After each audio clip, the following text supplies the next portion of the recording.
Welcome back to my channel. After delivery ಆದಮೇಲೆ baby ಜೊತೆ first time ಟೆಂಪಲ್ಗೆ ಬಂದಿದ್ವಿ. ಇದು ಬಂದ್ಬಿಟ್ಟು ಬಳ್ಳಾರಿ ಹತ್ರ ಇರೋದು. 2 ಅವರ್ಸ್ ಆಗುತ್ತೆ ಬಳ್ಳಾರಿಯಿಂದ. ತುಂಬ ಪೀಸ್ಫುಲ್ ಆಗಿರೋ ಪ್ಲೇಸ್ ಇದು. ಬನ್ನಿ ಸ್ವಾಮಿ ಹತ್ರ ಕೇಳೋಣ ಇದು ಟೆಂಪಲ್ನ ಹಿಸ್ಟ್ರಿ ಏನು ಅಂತ ಹೇಳಿ. ಒಂದು 500 ವರ್ಷದ ಇತಿಹಾಸ ಐತೆ. ಶ್ರೀಕೃಷ್ಣ ಕಾಲದಲ್ಲಿ ಅವಾಗ ಅವ್ರ ಸಾಮಂತರು ಇಲ್ಲಿ ಆಳ್ತಿದ್ರು. ಅವಾಗ ಅದು ಉದ್ಭವ ಆಗಿರಲಿಲ್ಲ. ಸಿದ್ದಾಪುರ ಮತ್ತು ಮಲ್ಕಂಗುಡಿ ಅಂತ ಇತ್ತು. ಅವಾಗ ಅವ್ರ ಹೆಸರು ಸಿದ್ದಪ್ಪ ನಾಯಕ ಮತ್ತೆ ಮಲ್ಲಪ್ಪ ನಾಯಕ ಅಂತ ಅವ್ರು ಇದ್ದಿದ್ದು ಸಾಮಂತರು. ಅವಾಗ ಅವರು ಒಂದ್ ನೆನಪಿಗಾಗಿ ಇಲ್ಲಿ ಸಿದ್ದಾಪುರ ಒಂದು ಮಲ್ಪನಗುಡಿ ಅಂತ ಒಂದು ಅಲ್ಲಿತ್ತು. ಆಗಿನ ಕಾಲದಾಗ ಉದ್ಭವ ಆಗಿರೋದು ಹಿಂಗ 500 ವರ್ಷ ಇತಿಹಾಸ ಪುರಾಣದಾಗಿಲ್ಲ.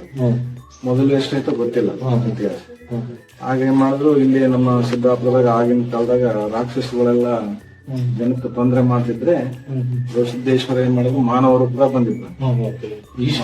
ಈಶ್ವರನೇ ಬಂದು ಇಲ್ಲಿ ಎಲ್ಲ ಅವರು ರಾಕ್ಷಸನೆಲ್ಲ ಸಂಹಾರ ಮಾಡಿ ಇಲ್ಲಿ ಬಂದು ಇಷ್ಟ ಅಂದಾಗ ಇಲ್ಲಿ ಕೆಳಗಡೆ ಗವಿಯರಿಗೆ ಅಲ್ಲಿ ತಪಸ್ ಮಾಡಿದ್ರು.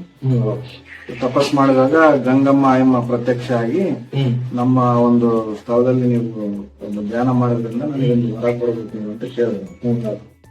ಕೇಳಿದಾಗ ಅವರು ಸರಿ ನಿನಗೆ ಏನ್ ವರ ಬೇಕು ಕೇಳಂತ ಈಶ್ವರ ಕೇಳಿದಾಗ, ನನಗೆ ಮಂಗಳವಾರ ಪೂಜೆ ನಡೆಯೋದ್ರಿಂದ ನಮ್ದು ನಿಮ್ದು ಕೂಡ ಇಲ್ಲಿ ಮಂಗಳವಾರದೇನೆ ಪೂಜೆ ನಡಿಬೇಕಂತ ಕೇಳ್ಕೊಂಡಂತ. ಆಗ ಇಲ್ಲಿ ಬಂದು ನಾವು ಈಶ್ವರನಿಗೆ ಮಂಗಳವಾರನೇ ಮಾಡ್ತೀವಿ. ಎಲ್ಲ ಕಡೆ ಸೋಮವಾರ ಬಂದ್ರೆ ಇಲ್ಲಿ ಬಂದು ನಾವು ಮಂಗಳವಾರ ಮಾಡ್ತೀವಿ. ಲಿಂಗಗಳು ಉದ್ಭವ ಆಗಿರೋದು ಮಂಗಳವಾರ ಅಂತಂದು ಹೇಳ್ತೀವಿ ಪುರಾಣ.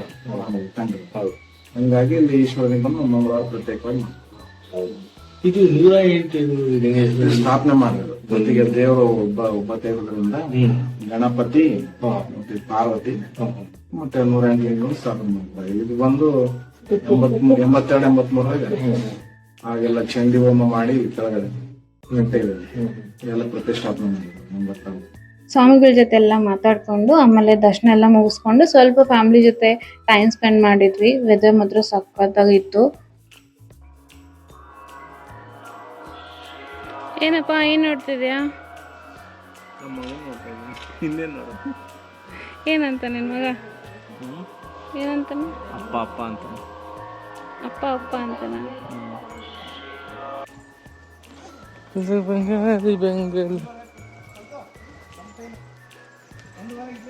ಎಲ್ಲಿಗೆ ಹೋಗ್ತಾ ಇದೀಯೋ ದಿವ್ಯಾ? ಹಾ,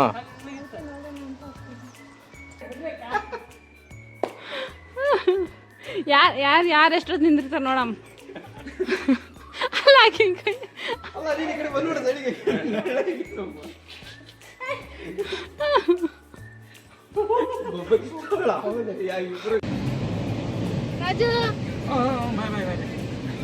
ಸೊ ಇದಾಗಿತ್ತು ನಮ್ಮ ಮಿನಿ ಬ್ಲಾಗ್. ಐ ಹೋಪ್ ಎಲ್ರಿಗೂ ಇಷ್ಟ ಆಗಿದೆ ಅನ್ಕೋತೀನಿ. Please do like, share, subscribe my channel. Thank you for watching.